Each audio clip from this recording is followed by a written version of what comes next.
Bonjour, donc voilà, bienvenue sur ma page La Lune et l'Étoile. Donc je vais faire des vidéos à partir d'aujourd'hui, je pense en faire peut-être tous les 15 jours. Hein. Je pense que pour commencer c'est une bonne chose, on verra en fait, on fera au feeling comme d'habitude. Donc je me présente, donc moi c'est Claire. J'ai 27 ans, bientôt 28, je suis jeune maman. Et je me suis intéressée, bon, depuis toute petite, j'ai toujours été, comment dire, en lien direct avec là-haut. Pas beaucoup avec la en bas, pas beaucoup avec l'ancrage. Là, ça va beaucoup mieux depuis que je suis dans l'énergétique et les pierres m'aident beaucoup. Puis j'ai pu comprendre beaucoup de choses sur mon manque d'ancrage, donc ça va beaucoup mieux. Euh, donc voilà, donc je fais des tirages du tarot de Marseille. Tarot de Marseille, c'est ma grande passion. Et j'ai aussi pas mal d'autres tarots, oracles, dont je me sers pas mal lors de mes soins. Je fais aussi des soins énergétiques.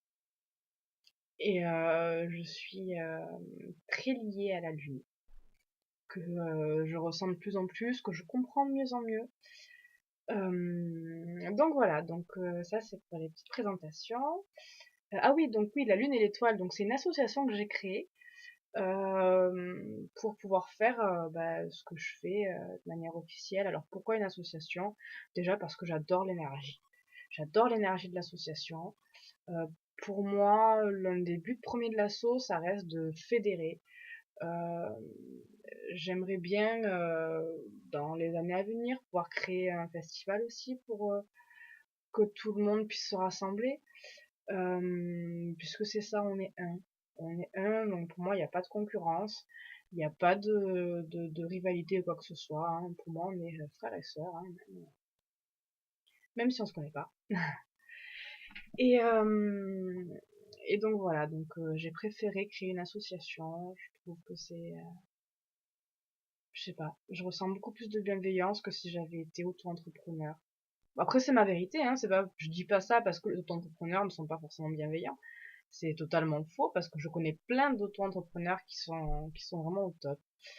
Et donc pour moi, c'est plutôt l'associatif qui m'a interpellée. Puis c'est vrai que j'ai beaucoup travaillé dans le social auparavant et dans des associations. J'ai grandi dans des associations, donc c'est aussi mes repères perso. Donc voilà, donc pour moi, pour l'association. Euh, pour les vidéos. Donc ça fait un moment que j'ai envie de faire des vidéos, ça fait plusieurs semaines que j'ai envie d'en faire. Je sens que c'est une bonne chose. Euh, Déjà parce que ça me permet d'avoir un regard neuf sur moi. Parce que je me prends jamais en photo, je me prends jamais en vidéo. Donc là c'est assez intéressant comme exercice. Et aussi pour ajouter une touche vivante en fait. Parce que les articles, j'aime beaucoup ça, j'adore écrire, j'adore faire des photos. C'est quelque chose que j'adore faire, mais là ça vit plus, quoi, ça respire mieux. Et, euh, et, euh, et voilà, donc je vais vous parler en fait de ce que vous me proposerez. Si vous avez des envies particulières, etc. Après, je pense proposer des sujets aussi un peu en freestyle, c'est-à-dire un peu en canalisation, c'est-à-dire que tout à l'heure, pour ma vidéo test, la première vidéo test, parce que malgré moi j'en ai fait deux, puisque j'ai oublié d'enregistrer la deuxième. J'ai reçu l'info comme quoi c'était une bonne chose que je vous parle de comment savoir si on est bien sur son chemin de vie. Donc c'est quelque chose qui là ici et maintenant pour moi ça a l'air vachement intéressant puisque c'est aussi ce qui me fait réfléchir à propos des vidéos. Donc voilà, donc je voulais faire des vidéos et puis des peurs, beaucoup de doutes. Est-ce que je vais pas faire juste comme tout le monde et puis pourquoi? Est-ce que je peux dire des choses qui sont enrichissantes aussi? Est-ce que je veux pas avoir trop de peine si je vois que ça marche pas et qu'il y a personne qui suit? Enfin voilà, le mental il m'a dit coucou, je suis là, m'oublie pas. Et je lui réponds, je t'ai écouté, je t'ai entendu, j'ai reçu les infos que tu m'as données, j'ai compris mes peurs, j'ai tiré des cartes adéquates. Ouais, donc c'est assez intéressant. Donc j'ai voulu demander justement si j'étais bien sur mon chemin de vie, j'ai pris mon tarot de Marseille, mon petit chéri que j'adore. Et je suis tombée sur l'ermite. Je suis tombée sur l'ermite, qui est une carte que je tire assez peu souvent, en fait. C'est très rare quand je la tire, cette carte. Et elle m'a pas plu. Je me suis dit, oh, l'ermite, je comprends pas trop. Bon, bah, je réessaye. Je remélange le tas, je retire une carte et je tombe sur l'ermite. Donc, je me dis, ok, Claire, écoute ce qu'on te dit. Et en fait, il s'agit juste d'une crise. Voilà, il y a quelque chose qui est en train de se débloquer pour moi par rapport au fait de faire et de proposer des vidéos, tout simplement. Faut que je m'éloigne du 8, faut que je m'éloigne de l'état de perfection dans lequel je suis, de ma zone de confort en fait, les articles, etc. Et que je m'aventure vers le 10, vers la route fortune, vers le renouvellement des cycles en fait, que j'accepte l'évolution. Donc voilà, donc c'était impossible, du coup j'ai remélangé les cartes et j'ai demandé si je suis sur mon chemin de vie, j'aimerais tirer une carte avec un chiffre pair, donc 2, 4, 6, 8, 0, etc. 10, et je suis tombée sur l'empereur. Donc l'empereur c'est le 4, donc bah ça tombe bien, c'est un chiffre pair, donc c'est que c'est bon pour moi. Donc c'est bon pour moi, donc voilà, ce que j'ai reçu tout à l'heure, c'est que je dois vous parler de... je choisis de vous parler de comment savoir si on est bien sur son chemin de vie. Donc il y a plusieurs choses qui viennent à moi. Premièrement, c'est les signes, savoir observer les signes, savoir les décoder. Alors très souvent sur Facebook, je suis sur plein de groupes, plein de pages que je suis souvent, et je vois plein de gens qui posent des questions. J'ai vu une plume bleue avec des rayures vertes, qu'est-ce que ça veut dire? J'ai vu un écureuil qui dansait la Macarena sur une planche de surf, est-ce que ce message est pour moi? Enfin, bref. Alors pour moi, il y a des signes partout et tout le temps. Ça peut être tout n'importe quoi. Ça peut être le vent. Ça peut être le vent qui vous propose de sortir vous aérer, qui vous propose une purification de l'aura, parce que le vent c'est un très bon purificateur de l'aura. Moi j'aime beaucoup. Ça fait la poussière en fait. Ça chasse ce qui parasite, ça fait du bien. Ça peut être un rayon de soleil qu'on se prend dans l'œil au moment même où on a une pensée. Ça peut être la théorie de la cloche. Moi, j'ai la théorie de la cloche chez moi. J'ai beaucoup de chance, c'est qu'en face de chez moi, il y a l'église et le temple protestant. Et j'ai remarqué qu'à chaque fois que je pense quelque chose, que je dis ou que je fais quelque chose, j'ai une mouche qui m'embête. Ah, voilà. On va regarder ce que ça signifie la mouche. Euh, que la mouche signifie que on a tous notre place ici et tous notre utilité ici. Aussi petit, aussi humble et modeste soit-on, on a une utilité. Elle est là. Voilà.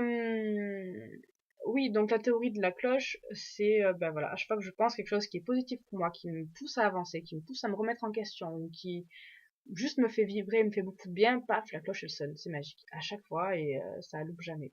Donc voilà, ça aussi c'est un signe. Il y a tout et n'importe quoi, et je pense que la meilleure façon de recevoir les signes, ben, c'est de lâcher prise et de faire confiance à l'univers, Dieu, Bouddha, Allah, peu importe comment vous nommez votre divinité. Euh, voilà, arrêtez de se poser trop de questions, et trop de questions, ça a fait beaucoup travailler le mental, et le mental, autant il est important, autant il faut l'écouter, autant des fois il faut savoir lui dire, oh, passe à autre chose mon gars, c'est bon. J'ai mon libre arbitre et je peux aussi prendre mes décisions par moi-même. C'est pas toujours le mental qui est obligé de me diriger. Euh, donc voilà les signes d'abondance, les signes d'abondance quand on trouve quelque chose, on nous offre quelque chose. Moi en ce moment là, j'ai emménagé depuis peu, j'ai une belle terrasse et j'ai envie de faire plein de plantations, et on n'arrête pas de m'offrir des pots. On m'offre des pots en argile pour mettre des plantes dedans, on m'offre de la terre. Je trouve tout le temps plein de trucs quand je balade. Je ramasse tout le temps plein de cailloux, plein de bâtons qui sont, voilà, qui me montrent que le lien à la nature est très fort et que c'est une bonne chose pour moi. Le, j'ai vu par exemple, c'était rigolo sur un groupe, une fille, une dame, une femme qui demandait c'était quoi vos plus belles synchronicités, et quelqu'un répondait ben, c'est le jour où j'ai commencé à m'intéresser aux pierres, et le soir même, mon compagnon a trouvé une petite labradorite qui m'a offert.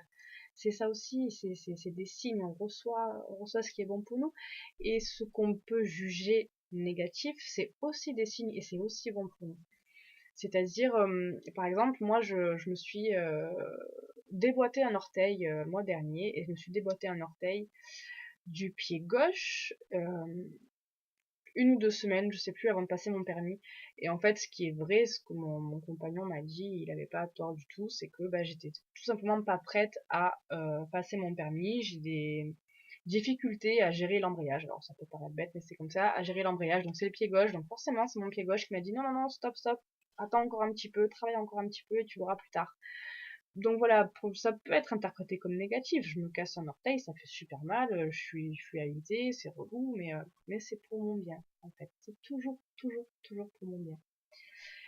Donc voilà, donc quand on est sur notre chemin de vie, on peut aussi vivre des grosses remises en question, comme l'ermite qui apparaît soudainement dans mon tirage,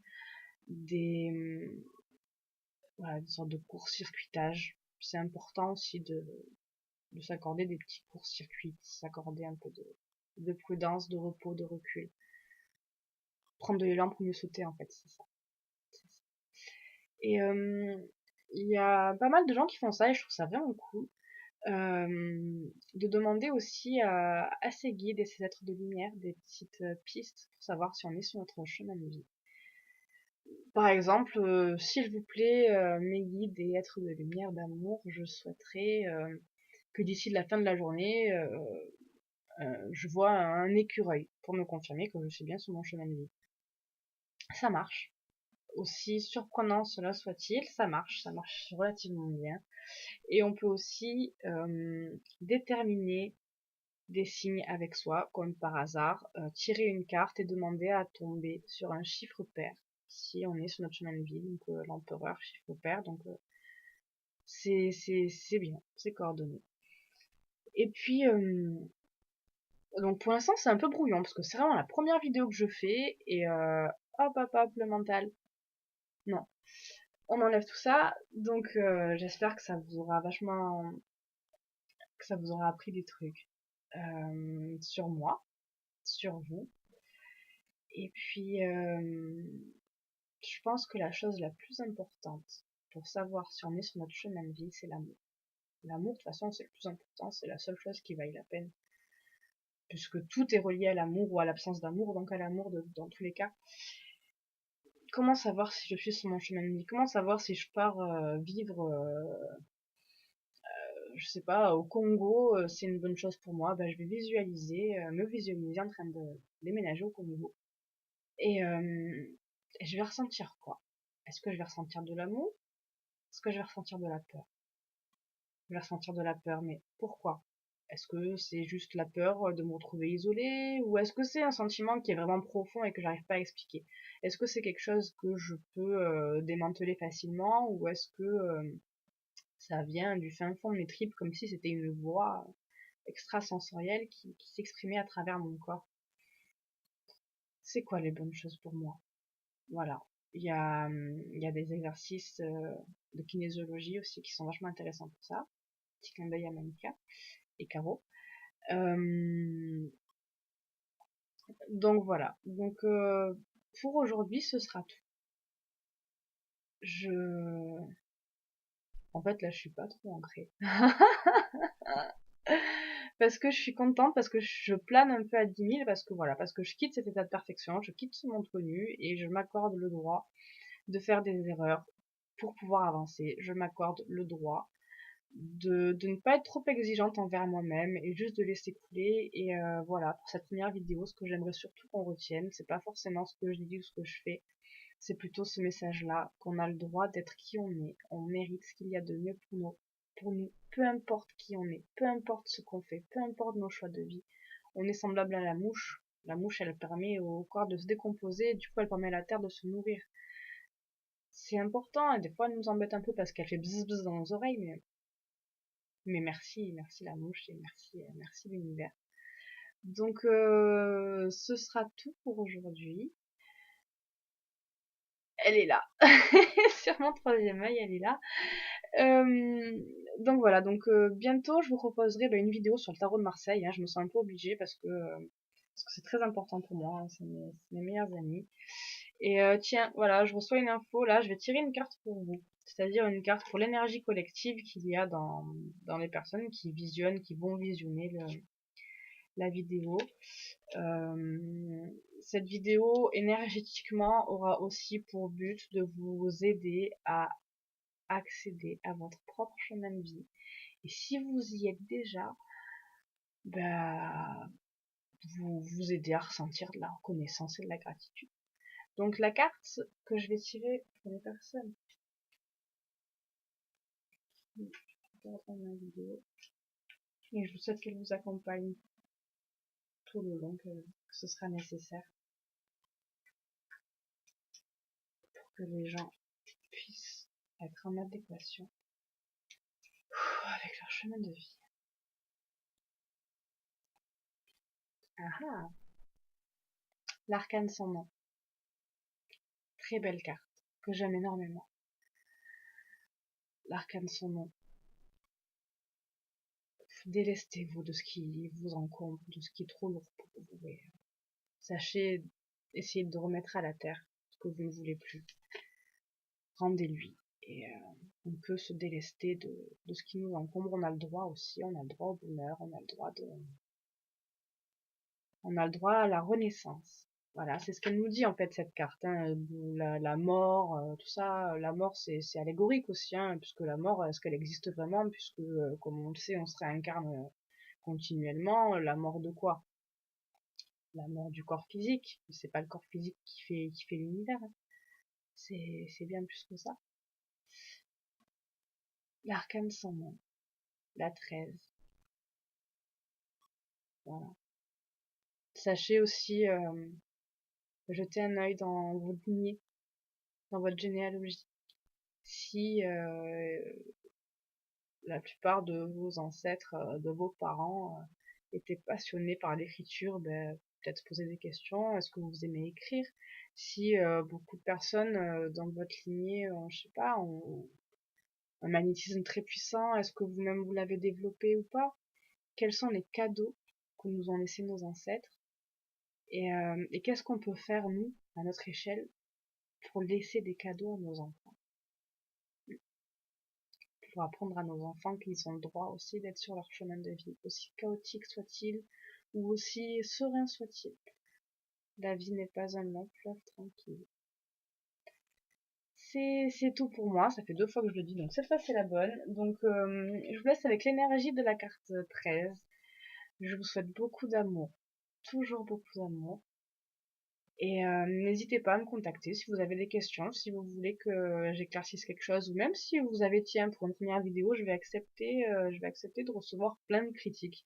Si vous avez des choses à me dire, si vous trouvez que le son il est pas top, si, enfin voilà, n'hésitez pas à me dire ce que vous avez à me dire. Et puis je vous remercie. Merci d'exister, merci d'être en vie, merci d'être avec moi. Et voilà, je vous souhaite une bonne fin de journée et je vous dis à très bientôt.